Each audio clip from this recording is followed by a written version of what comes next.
নমস্কার, ইন্ডিয়ান এগ্রিকালচারে আপনাদের স্বাগত। তো আজ আমি একটা আপনাদের পার্থক্য দেখাই যে দুটো ভ্যারাইটির গাছ কেমন হয়। এই যে গাছটা দেখছেন, এই গাছটা দেখে আপনারা কিছু বুঝতে পারছেন কিনা জানি না।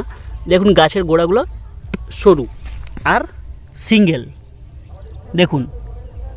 তো এই গাছটার মানে হচ্ছে এগুলো হচ্ছে বীজের চারা, এগুলো হচ্ছে সবগুলোই যে লাগানো আছে এগুলো বীজের চারা।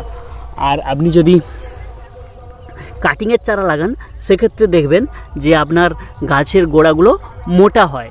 তো আপনি যখন কখনো চারা কিনতে যান, যদি গাঁদার চারা কিনতে যান, তাহলে কিন্তু এই দুটো পার্থক্য দেখে আপনি বুঝতে পারবেন যে এগুলো কোনটা বীজের চারা আর কোনটা আপনার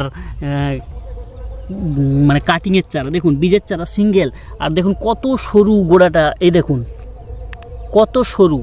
এটাই হচ্ছে যে ডিফারেন্স বোঝার ক্ষেত্রে কোনটা বীজের চারা আর কোনটা কাটিংয়ের চারা। আপনাদের তো বীজের চারা দেখালাম, এবার আবার আপনাদের আমি দেখাবো কাটিংয়ের চারা। তো গাছগুলো একটু বড় হয়ে গেছে ঠিকই, কিন্তু তবুও আপনারা দেখলে পার্থক্যটা বুঝতে পারবেন। চলুন তাহলে দেখাই।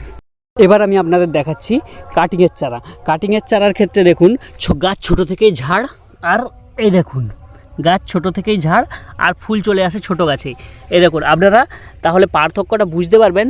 এই দেখুন ছোট গাছেই ফুল, সঙ্গে গোড়াটা মোটা।